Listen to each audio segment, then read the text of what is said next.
a dream that one day this nation will rise up and live out the true meaning of its creed.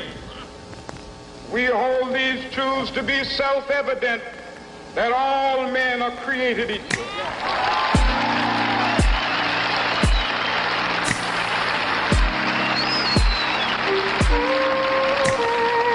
I have a dream that one day on the red hills of Georgia, sons of former slaves and the sons of former slave owners will they be able to sit down together at the table of brotherhood. I have a dream. This presentation will help you further understand what essentialism is, its limitations, and its usefulness. We will show examples of essentialism in media through videos and images, discuss how this influences identity, and give an overview of essentialist theories. Essentialism attributes fundamental qualities to a distinct group. In the case of race and ethnicity, these qualities are thought to be based on biological characteristics of the person or a group. These fundamental qualities are assumed to always be there, and they give us a way to classify people or groups as the same or different. This simplified classification can contribute to stereotyping and racism. Essentialism assumes that words have stable reference and that social categories reflect an essential underlying identity. For example, there will be stable truths to be found at the core of Black identity or femininity. Race is one of the most strongly essentialized social categories. Racial groups, such as Black or Asian, are visually distinguishable from other social groups, and these visual characteristics are most commonly used to categorize people. For example, essentialists may identify a woman as Asian if she's petite, has almond-shaped eyes, has a certain skin tone, and behaves in a specific prescribed way, such as being a bad driver, submissive, quiet, and good at math. However, the classification system isn't working because people don't fit neatly into categories. For example, people use the term brown to refer to individuals from various cultures and locations. For instance, in the following clip, Harold and Kumar 2 escape from Guantanamo Bay, a Caucasian man calls another man an Arab, but he's actually of Indian descent. The insinuation, based on essentialism, is that all brown men are Arab terrorists. You have sent our sons to Guantanamo Bay. This is an outrage! Arabs think you can just mix in with our peaceful society and we're not gonna find you, huh? I am not Arab. I am Indian. Look, Chief, I'm not here to argue sublantics with you, okay? I'm here to save lives. Ask the Lees what they know about their son's terrorist activity. 네가 아들이 거기 가서 뭘 하고 안 한 줄 알아? Look, we've been American citizens for over 40 years. Now, frankly, I find this very offensive. Biological essentialism is defining a category based on biological characteristics. For example, race or ethnicity are often defined by skin color. In Monson's article, she discusses biological essentialism in the World of Warcraft video game and how that medium influences how we conceptualize identity. Social construction is a school of thought that contends humans create reality through interaction and meaning arises from the dominant race's value systems. For example, Allen discusses how mainstream communication theory is culturally biased because it doesn't take race into account. Critical race theory argues that there is a dominant race that's created all our systems, but it's the same race that evaluates whether or not these systems are effective, and therefore flaws cannot be identified. According to this theory, our position in society and our interactions with laws, power, relationships are heavily influenced by our race and ethnicity. Intersectionality is the belief that oppressions are interlinked and cannot be solved alone.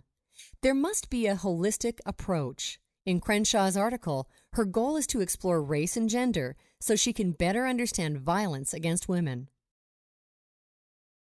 So how do these theories of essentialism, specifically in regards to race and ethnicity, shape our identity? Identity is how we develop a sense of belonging and how we are able to understand where we, as individuals, fit into the society around us.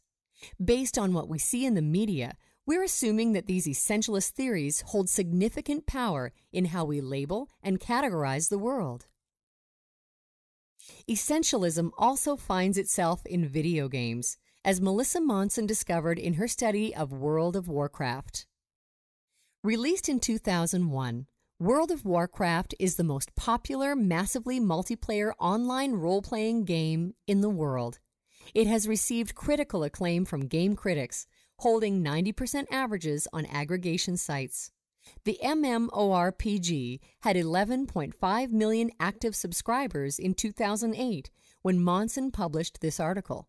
However, that number has dropped to 8.3 million subscribers as of May 2013.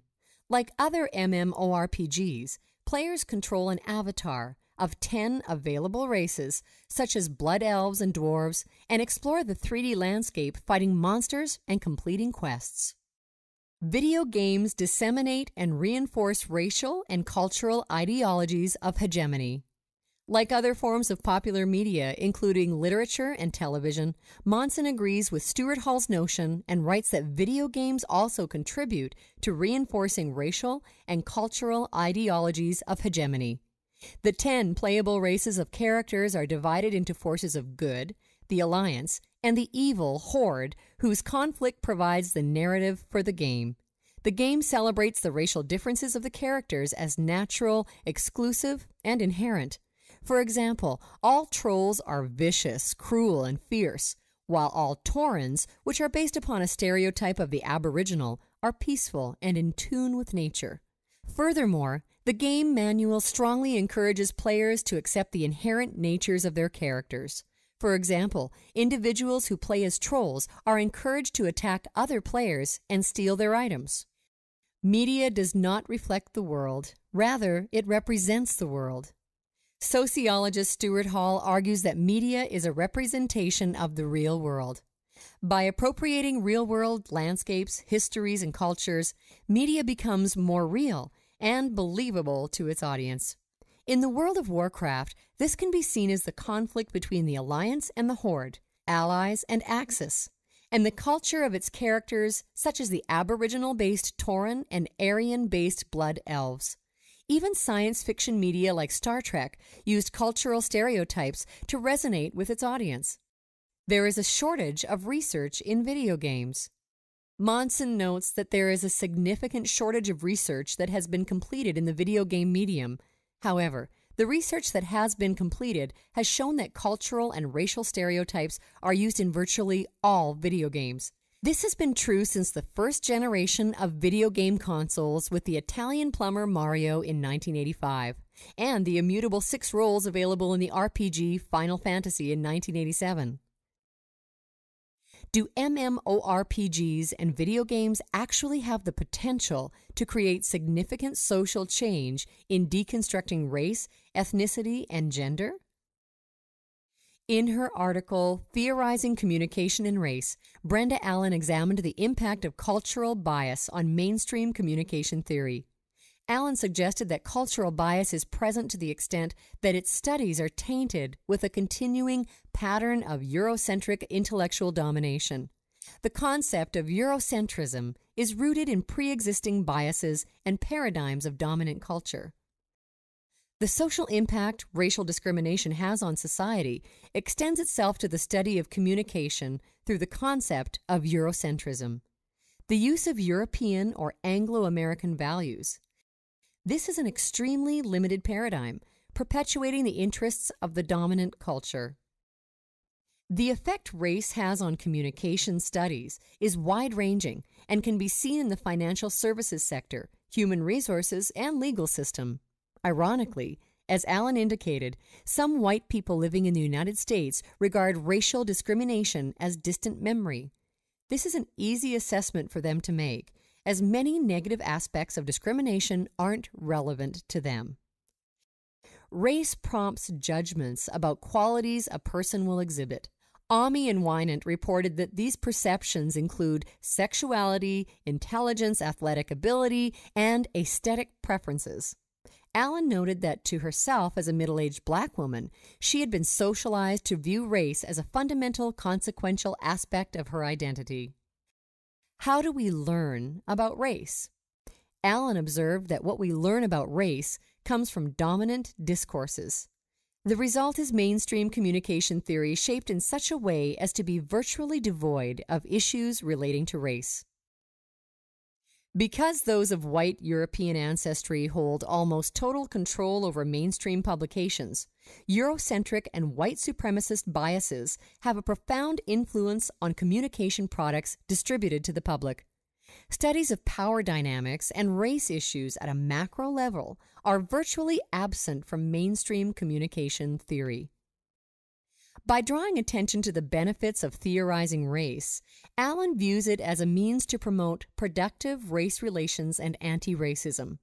Further, through the introduction of race theories to school curriculums via textbooks, students can put their educations in context by knowing that race is relevant to what they learn. Allen is very supportive of applying social construction to the theorization of communication and race. Using this model, it's no mistake that communication theory ended up being what it is today. Certain values have been imposed, shaping communication theory into a product consistent with ideals from the most socially dominant group. Perhaps most importantly, social construction challenges the legitimacy of the essentialist position on communication theory.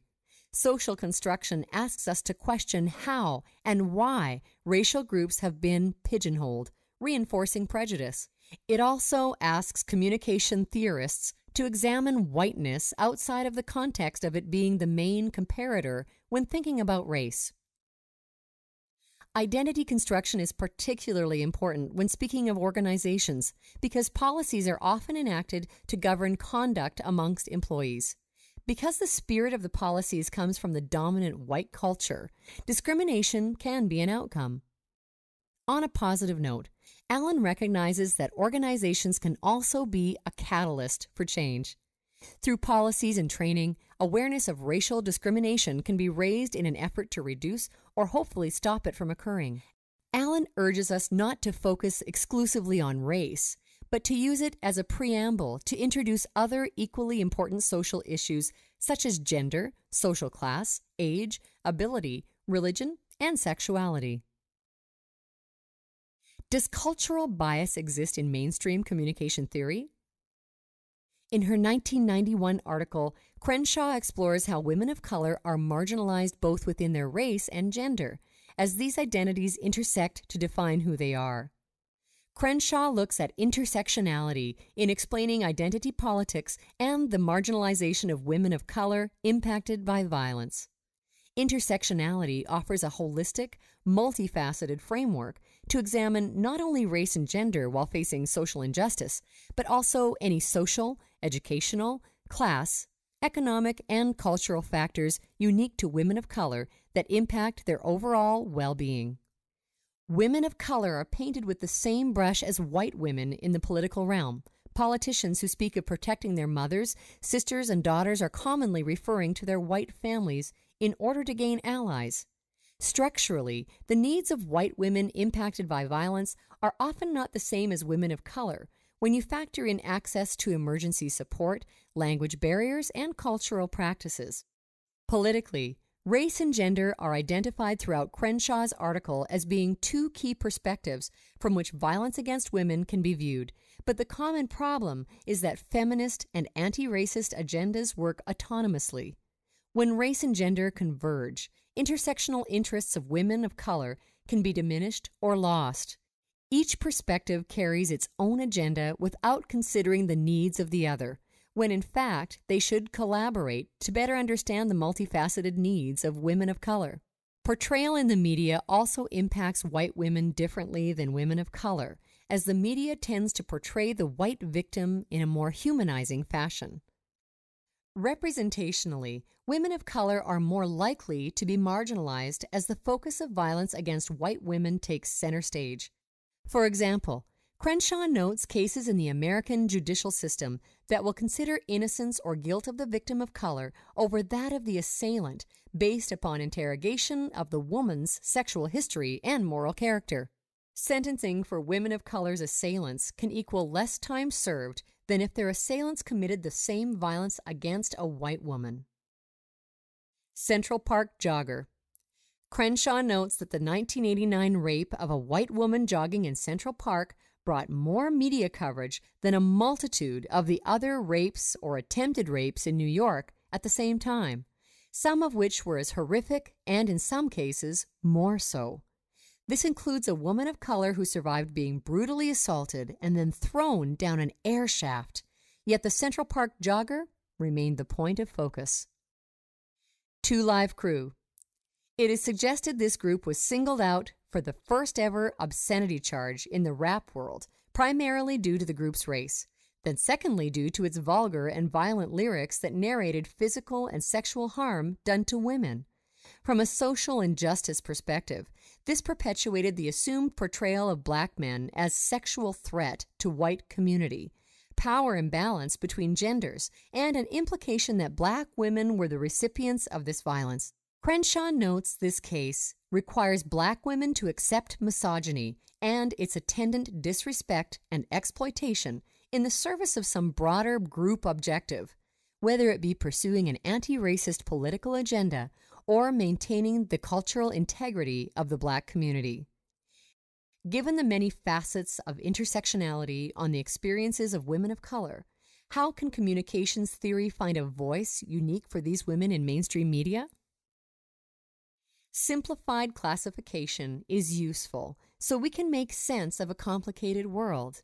However, it cannot be applied to every person or thing in isolation because people are much more complicated than a set of defined characteristics. For example, skin color is used to classify people into different races. However, a person is much more than just the color of his or her skin. People have multiple identities framed around characteristics such as gender, sexuality, race, ethnicity, age, disability, nationality, and so on. Intersectionality attempts consider many cultural identities within an individual or group and can lead to a deeper understanding. Although considering a multitude of cultural categories can allow a researcher to see more elements, the picture may become so broad that it's difficult to understand the fine details about just race, just gender, or any other social classification used in the essentialist paradigm. Strategic essentialism is the idea of oppressed groups uniting to achieve collective objectives. While strong differences may exist between members of these groups, it is sometimes advantageous for them to essentialize themselves and bring forward their group identity in a simplified way to achieve certain goals. This can help marginalized groups in society to be heard. Matsumoto said, "It is implied that the marginalized populations themselves are formulating their own identity to further advance their own communities. In other words, it is an internal and conscious decision. However, it is clear that essentialized identities are not only being internally formulated, as is the case in the feminist example, but they are imposed upon communities as well." It's important to note that essentialist identity can be crippling to a population. For example, Native American tribes, in order to be recognized by the U.S. government and granted certain rights, have to petition for such recognition. The controversy lies in the fact that a set of essentialized criteria is imposed on these tribes, forcing them to fit into a mold or risk not receiving recognition. This leads to the question of not only when it is appropriate to employ strategic essentialism, but who has the authority to employ it and make use of it. A Canadian example would be the Idle No More movement. Although the Idle No More movement was comprised of people from various backgrounds such as First Nations, Métis, Inuit, and more, they band together under a united Aboriginal label to further their political agenda and be heard by the Government of Canada. The various forms of essentialism and intersectionality bring value to the study of entertainment media. It's important to be mindful, however, of the limitations present when applying these approaches. Race and ethnicity are only two components contributing to a collective of social issues affecting how entertainment media is delivered and consumed.